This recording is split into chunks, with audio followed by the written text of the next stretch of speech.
নাকি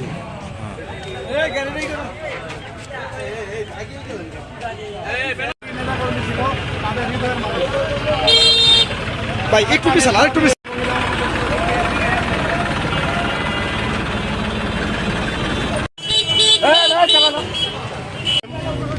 17 সাল থেকে এই দূষর আওয়ামী লীগের মামলায় নির্যাতিত হয়ে 17 সাল থেকে 24 সাল পর্যন্ত আমাদের যে দলীয় মামলা আমার শুধু একা নয়, এই বকশীগঞ্জ উপজেলা বিএনপি, দেওয়ানগঞ্জ বকশী উপজেলা বিএনপির অসংখ্য নির্যাতিত মামলার এই গায়েবী মামলার যে আমাদের সর্বসময় পাশে থেকে কোর্ট থেকে শুরু করে সবচেয়ে পাশে থেকে আমাদের যে ছিল আনিসুজ্জামান কামা, উনি সরকারি ভাবে ওনাকে পিপি ঘোষণা করা হয়েছে 24 তারিখের পরে।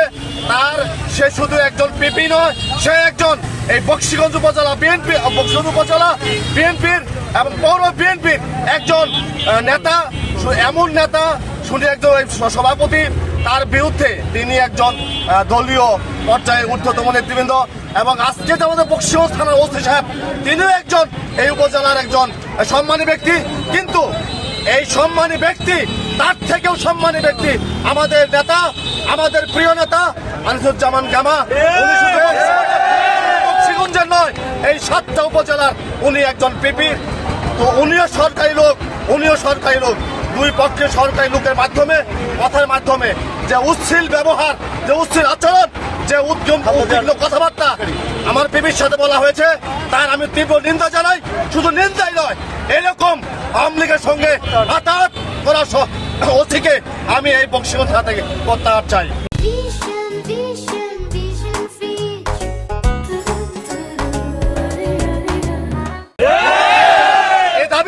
এই দাবি শুধু আমার একটা নয়, আমি সদরপুর ইউনিয়ন বিএনপি একজন সভাপতি। আমি 17 সাল থেকে এই আওয়ামী লীগের বিরুদ্ধে আমি বকশীগঞ্জ পৌর বিএনপির সাবেক সদস্য। আমি দীর্ঘ 7.5 মাস আওয়ামী সরকার দ্বারা কারণ নির্যাতিত। আমি এখনো আমার দলীয় নেতাকর্মী যদি এখনো আমি দূষরদের কিছু বিপদকামী বিএনপির ইন্ধনে এখনো যদি আওয়ামী দূষরদের দ্বারা নির্যাতিত হয়, এই ব্যর্থতা কার? আমি প্রশাসনকে বিনীতভাবে অনুরোধ করবো, আমাদের যেভাবে মামলাটা দেওয়া হয়েছে সেই মামলাটা যেন সুন্দরভাবে পরিচালনা করা হয়, সেই সুযোগ পরিবেশ তৈরি করে দেবেন। তা না করে আপনি ফেসিস্টের ভূমিকা অবতীর্ণ হয়েছেন। আমরা আমাদের প্রিয় নেতাকে বিশ্রী ভাষায় বাজে অশালীন ব্যবহার করছেন, যা আমরা কোনো কাজ কাম্য নয়। আমরা এই ফেসিস্টকে বিদায় করে দিয়েই জেল জুলুম খেটেই কিন্তু আজকের এই বাংলার পরিবেশ। বাক স্বাধীনতা, আর আপনি বাক স্বাধীনতা হরণ করেছেন। আপনি ওসি সাহেব, আপনি কিভাবে একটা অডিও আপনার সাথে পিপির সাথে রাষ্ট্রীয় একজন পিপির সাথে কথা বলতেছেন, তো এই অডিও ভিডিও কেমনে ফাঁসো, এর আমরা জবাব চাই।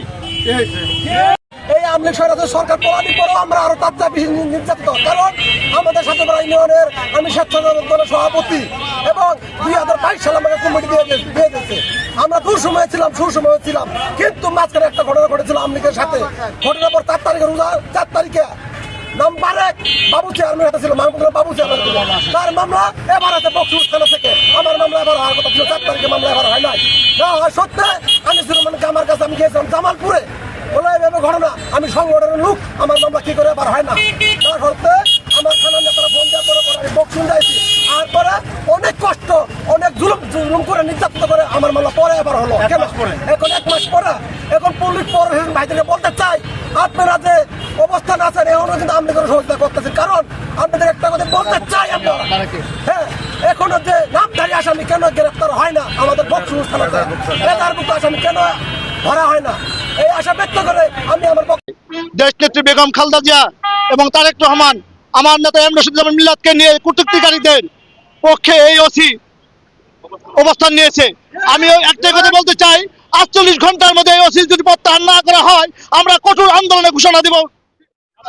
আমরা বলতে চাই, বকশীগঞ্জ উপজেলা 7 ইউনিয়নের হৃদয়ের মানুষ অ্যাডভোকেট আনিসুজ্জামান কামা ভাই, তার সাথে যে অশালীন আচরণ করা হয়েছে, বকশীগঞ্জ থানার যে ওসি তার সাথে দুর্ব্যবহার করা হয়েছে, এইভাবে একজন সিনিয়র নেতা, প্রাণের নেতার সাথে যে আচরণ করা হয়েছে।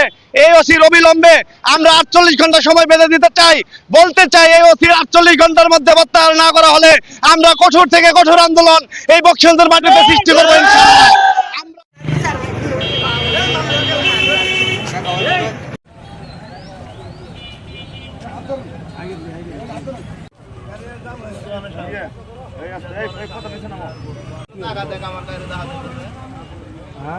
পুরুষ লাগবো না